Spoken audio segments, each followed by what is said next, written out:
back to People Analytics. I'm your host, Lindsay Patton. Today we have with us Kimmer. That's me. Yesterday was a wreck, so I'm like with the podcast, so I'm just like continuing my streak. Let me try that again. No worries. Get a little sip. Cheers. Welcome back to People Analytics. Welcome back to People Analytics. I'm your host, Lindsay Patton. Today with me, I have Kimberly Marolda, who is the Director of Human Resources at Hamilton Thorne Inc. Welcome, Kimberly. Hello. Thank you for having me. Thanks for being on the show. So let's tell everyone who you are, what you do, and why you do it. You got it. So I have worked within the human resources sphere, if you will, for, oh my gosh, I don't even know how long, probably 7 years at this point. And then prior to that, I was a retail warrior and did a lot of sales management and team management out on the sales floor in the operations field. So it was very eye-opening and an easy transition into HR from there, because your people skills become so developed when you're out on a retail sales floor, and your business acumen really starts to fine tune as well. So a lot of transferable skills came from that experience, and here I am today. Wow, that's a really interesting connection. So what skills would you say have been most valuable from that transition? I would say the softer skills side really helps make those connections with people that you need to do from an HR perspective. Because I look at HR as kind of a twofold position. One focuses on those softer skills, building the connections with team members and members of the group as a whole outside of your own team if you manage one, but you have to make connections with everybody within the organization. And having those softer skills and those ability to build relationships and ask questions that encourage people to open up, that was really important to have as an HR profession, a skill set. And then you have the administrative side of HR as well, which is what I think a lot of people try to sell themselves on or package a position as when we're trying to recruit for HR professional people. We focus on, okay, well, what can you bring to the table administratively? What can you make efficient? What are you experienced with in terms of a software program or a platform? And how quickly can you do things? How much experience do you have with that?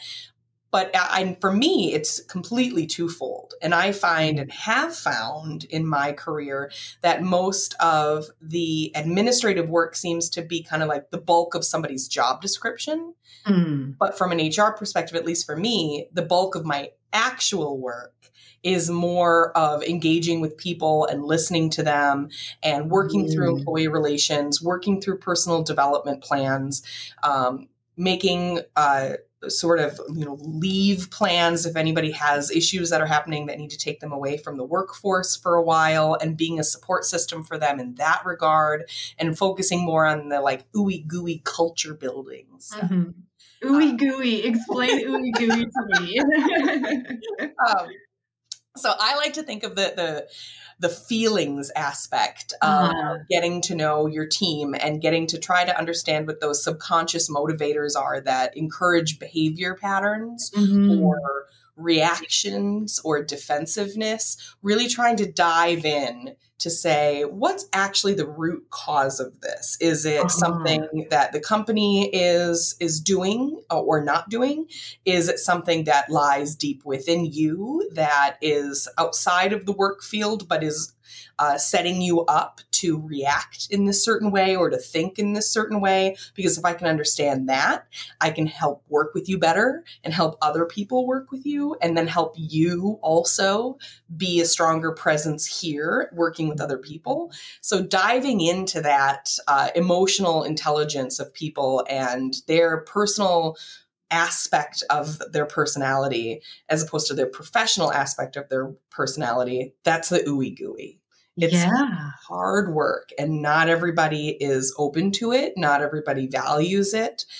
I've found a lot of value in it throughout my HR career. Yeah. So going off of those ooey gooey strategies, I love that. In my career, I've come across, people that, want to get to know me, want to understand how to help. And then I've come across people who are like, you need to leave your issues and your emotions at home. Do not bring them here. Do not tell me about it. Do your job. So, do you see a transition from more of the hard structure, like you can't bring your emotions to work, keep them at home, into, well, work is now our lives. So we kind of have to bring our emotions in because we can't really, it surrounds us now. So yeah, what are your thoughts on that? So I think that the not only has the workplace evolved, but management strategies have evolved. I think the pandemic had a lot to do with that in recent memory. But if we go back even in decades of workplace evolution, I think you can start to see a trend away from that hard line. These are the hours that you plug in, and when you're done for the day. I don't care what you're doing. I don't want to know what you're doing. I don't want to know anything about you. But when you're here, you're working. We've moved away from that as people have started to spend more time at work. The 40-hour work week has gone out the window.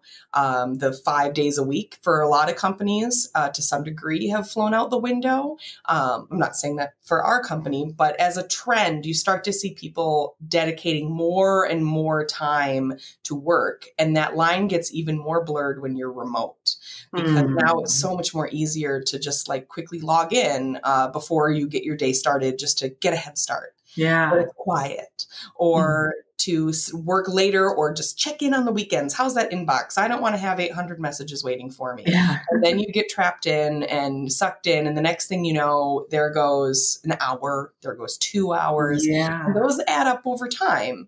And the boundaries start to get blurred. That work-life balance that everybody strives so hard for and talks so much about, it's increasingly difficult to have that as we're more and more engaged in just working as our state of being. Yeah. So with that comes people's personalities, comes people's feelings. They don't have that break anymore, that hard line separation. More of people's personalities starts to get embedded in their work.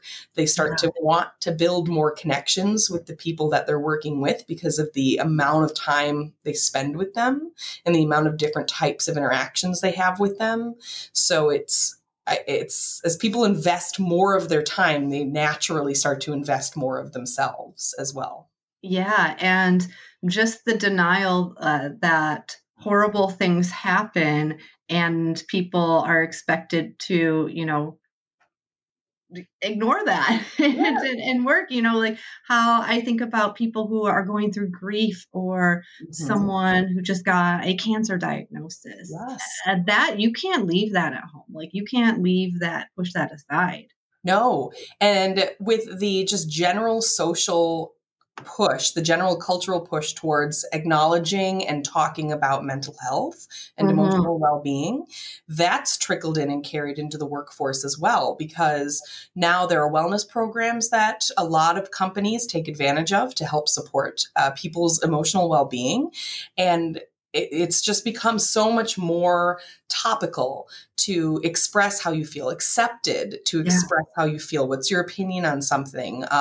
What is your background in something personal that has helped you move forward to where you are now? Because we're not so black and white. We're not so cut and dry. And the embracing of all of those nuances and gray areas of people's personalities and histories and behaviors, I think is really important to acknowledge and learn and understand, so that way you can build your own personal rapport with them and you can help other people build rapport with each other, because now we're seeing each other on a human level as opposed to just coworkers. Yeah. And I know one of the reasons you've been so successful in your career is because you have a very community mindset. So tell me about what community means to you and how you foster that in the work environment. Sure.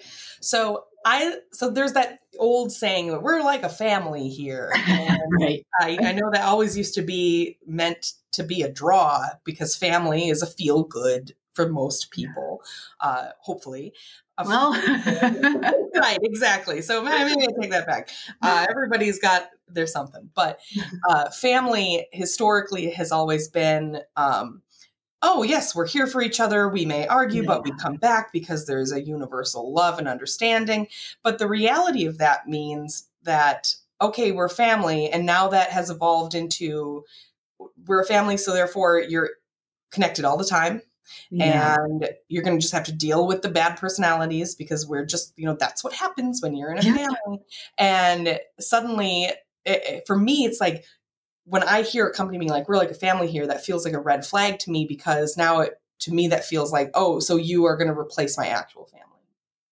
Yeah. That's like the trend I start to see with a lot of companies that claim to be a family environment. Yeah. And the hierarchical aspect of it too. You have the matriarch and patriarch, and so that's filled in by, your bosses. And there's also in families, I feel like there's that rule of like, you don't disrespect adults or elders. You always treat them with respect, but if someone's disrespecting you, you have the right to stand up to that. You're not a family. Yeah. Exactly. So I like to use the term community instead because I feel like that helps set more boundaries, but it also focuses on building and engaging a pool of people that are all gathered together for a common purpose, a common goal, and they have a shared set amount of time. This is the project we're working on. This is the amount of time it's going to take to push through this. This is how long this meeting is. This is what we're going to dedicate in terms of time. We're all here at the same time to do this, but then we all go home or to wherever it is that we go and enjoy our lives outside of work as best we can. That varies for everybody in terms of what that looks like. And I think that the community focus allows more for people to acknowledge each other as people, as opposed to that stigma of we're family. Yeah. So deal with it.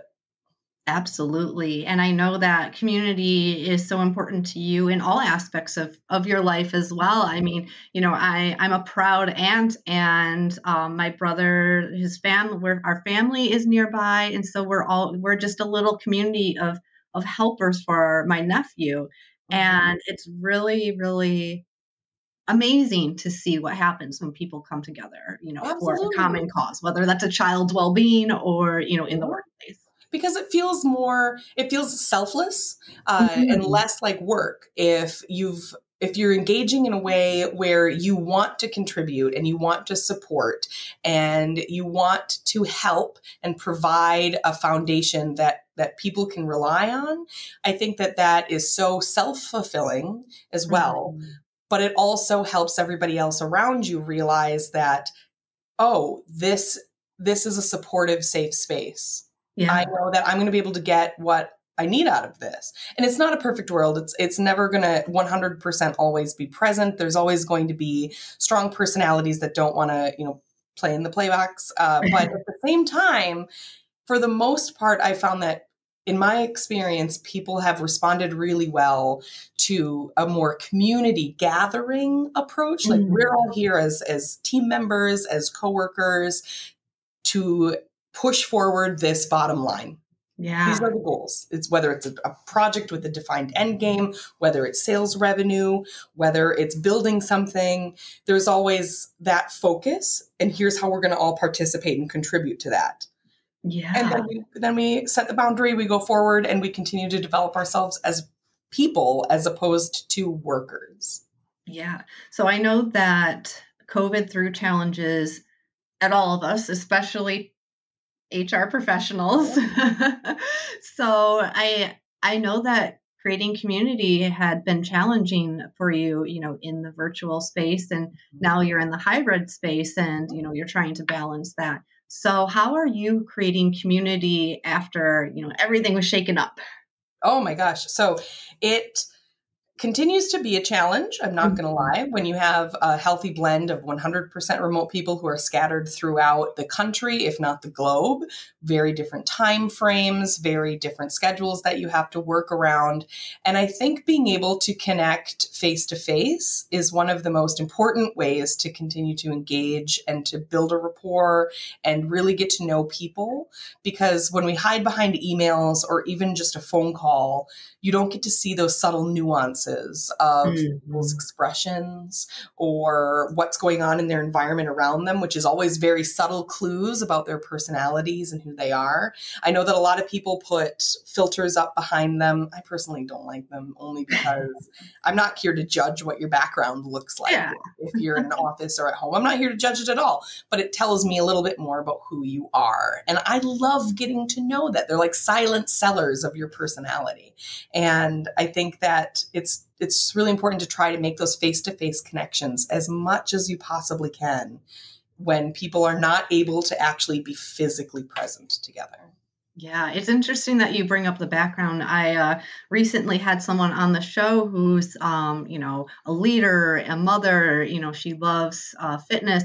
And so she makes it intentionally her background. So her fitness gear, her children's toys, and she's like, this is who I am. And I need people to know who I am. And I feel like more people have more courage to be themselves in the workplace. Now, recognizing that, people who are historically oppressed in the workplace do not have as much freedom.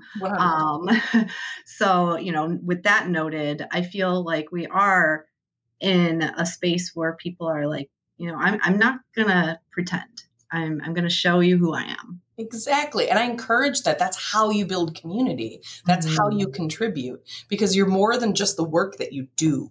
You're a person bringing something to the table. Yeah. And the more that we can embrace that about ourselves, and the more that we can surround ourselves with leaders who also embrace that, as managers, as bosses, as teammates, as anybody who's contributing to your experience at work, the more that we accept each other for who we are and encourage people to show their face, literally and figuratively, the more we can encourage that, it just breaks down a lot of barriers. I think that the remote world has allowed us to, the advent of technology, social media, the remote world, all of that has allowed us to really hide behind these screens, as opposed to trying to reach through them.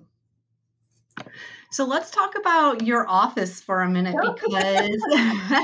because I know, that face-to-face environment that you prefer, you make it so people want to come into your office and that you want to come into your office. So for people who are not watching the video, can you describe what your office looks like? Sure. So I have a green thumb when it comes to houseplants, a black thumb when it comes to outside plants. I don't know why, but for me, I really like to surround myself with a lot of plants, a lot of greenery, a lot of soft lighting, some soft music. I always have random playlists up that have, soft classical or piano, or maybe some lo-fi beats mixed with something piano related or acoustic guitar related, because it provides like a nice backdrop for focus for me personally, if it's just me, but it also provides a more welcoming space. I have an oil diffuser. Sometimes I forget I have it, so I don't turn it on, but I do. And I try to be cognizant of the fact that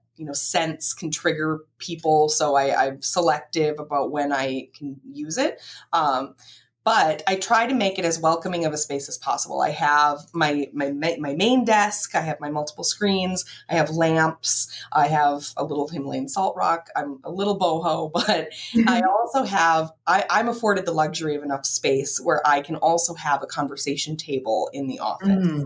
And I know not everybody can have that, but I do. So I love it. And what I try to do is break down that I sit behind my desk and you sit in front of my desk, because then that automatically creates a visual barrier of you're at the principal's office or you're being reprimanded by the big boss or something along those lines. So I try to get out from behind it and sit at the conversation desk or take it elsewhere to a room that has a larger table, whether it's a conference room, a meeting room, a board room. So that way I can actually sit next to them or adjacent to them, and we can open up our body language a little bit more and be more comfortable. Because I find that the more comfortable and inviting and welcoming of a space that you can have, and that doesn't necessarily mean pretty space, that doesn't necessarily mean artful space. What it means is a place that is, organized and cleaned up, because nobody wants to walk into an office that's like piles of paper everywhere. But a place that is, cleaned up, it has comfortable furniture, and it doesn't have that like harsh, brash overhead, blue-white lighting. Just trying to find ways to soften it a little bit more, make it more like a living room, if at all possible. Yeah. Because then people ease in a little bit more. They get a little bit more comfortable. They stay a little bit longer. And then as they start to get more comfortable and they don't feel as if they're being, put on blast or walking into an interrogation room or anything along those lines, when they start to feel more comfortable, they start to open up a lot more. And I'm not saying that in the environment will, make or break the situation. The people who are there make or break the situation. So you could have the most inviting space in the world and it's not going to do you a lick of good if it's a nasty conversation that's about that. But if it's somebody who is apprehensive or nervous, HR, no matter how nice you are, always makes people nervous when you're like, could you come in my office? Or you set a meeting, which always surprises me. But heck, you have to put yourself in their shoes. So I try to make sure that nobody feels as if they're doing the death march down to the HR. So that way when they walk in, they're like, oh, okay, this feels serene.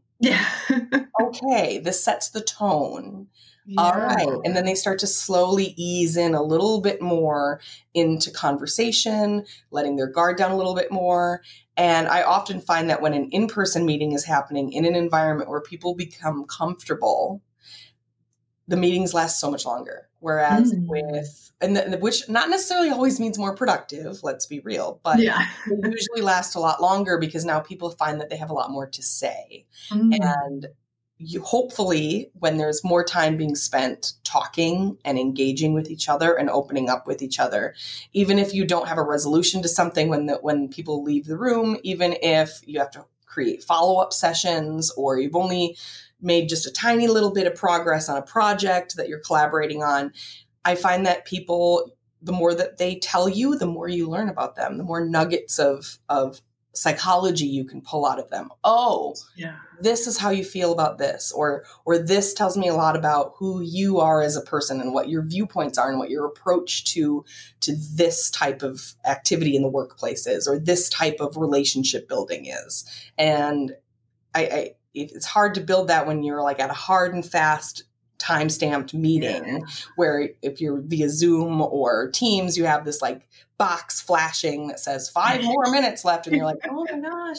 And I'm not saying every meeting needs to go off the rails and last 2 hours beyond what was allotted. That's incredibly unproductive. But it is nice to kind of soften those parameters, those hard and fast that we've gotten so used to doing, being in such a remote space now. Right. People, if there's a clock in front of them, of course they're going to focus on that and count down until they can be done. I definitely have a clock on my wall. Don't get me wrong, but it's not like in your face. It's not where I can look at it if I need it, because I do like to stay on track as much as possible. We're busy people. We all have meetings back to back. Some days we all have people waiting outside the door who are like, are you free? So I do try to stay cognizant of the time. But if it's staring at you right in the face and blinking and flashing warning signs, it gets to be a distraction. And it's your focus. Yeah. So you mentioned psychology, and I have a question about that because it seems like you are very mindful about human behavior, how humans interact with the workplace and the world, and the psychology of it all. So, how do you put yourself in a place where you are basically a student of human behavior. Yeah. A lot of it comes with listening and allowing people to talk. Sometimes I feel, and myself included, when there's a silence, you want to fill it up with words because you're uncomfortable with the silence. But what that then does is it doesn't give people a moment to reflect or truly think about what it is that they want to say next. Because when you're filling the space with words constantly, then everyone around you starts to think about what are they going to say next? Because they're not going to have a pause to think about it. Yeah. You set the tone now where everybody has to be on guard with their next talking point. So now they're not actively listening to you either.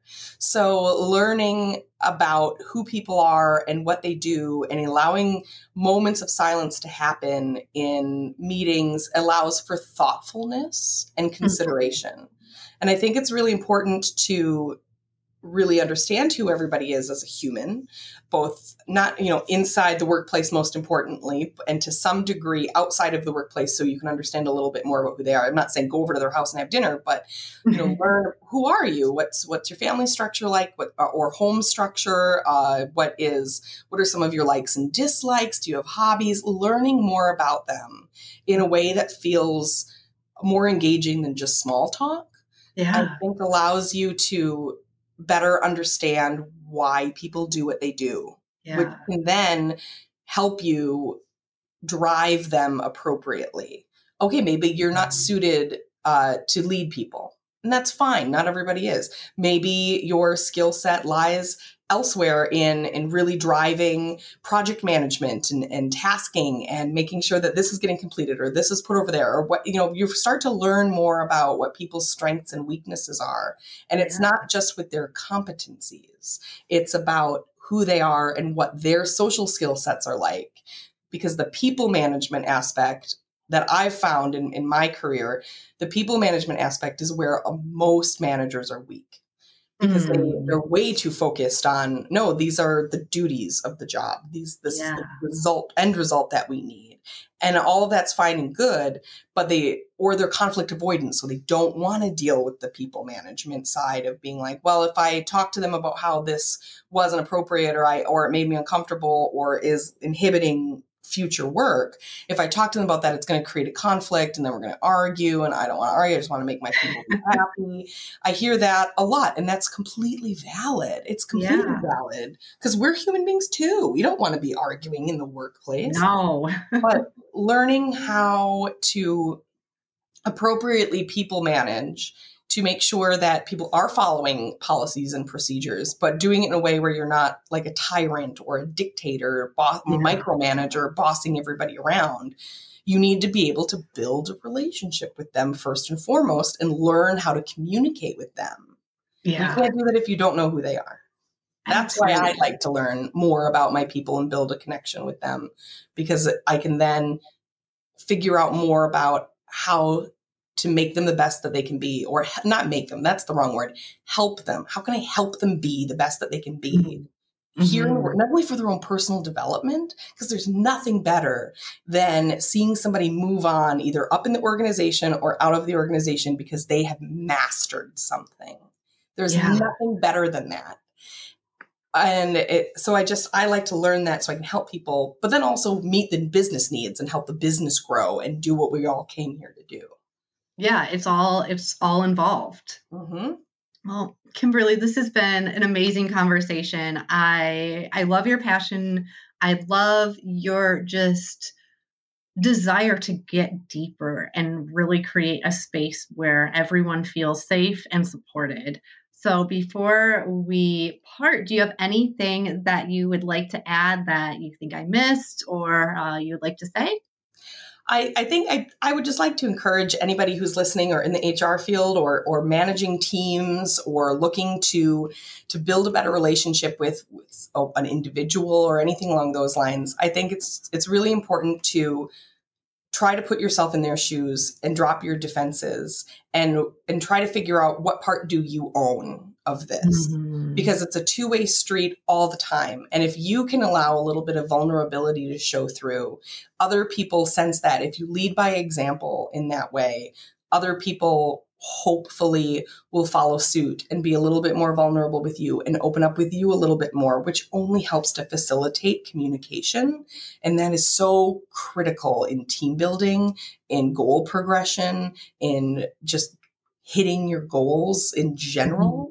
And and anything that you need to do to get over the hurdle to the finish line, being able to do that as a team is really important. And it starts with being non-judgmental, not thinking you're better than the next person, and just communicating with them and recognizing the humanity in each people and recognizing that they're real people with thoughts and feelings, and how can we preserve that and support that. Absolutely. So if people want to get in touch, what's the best way to do so? Sure.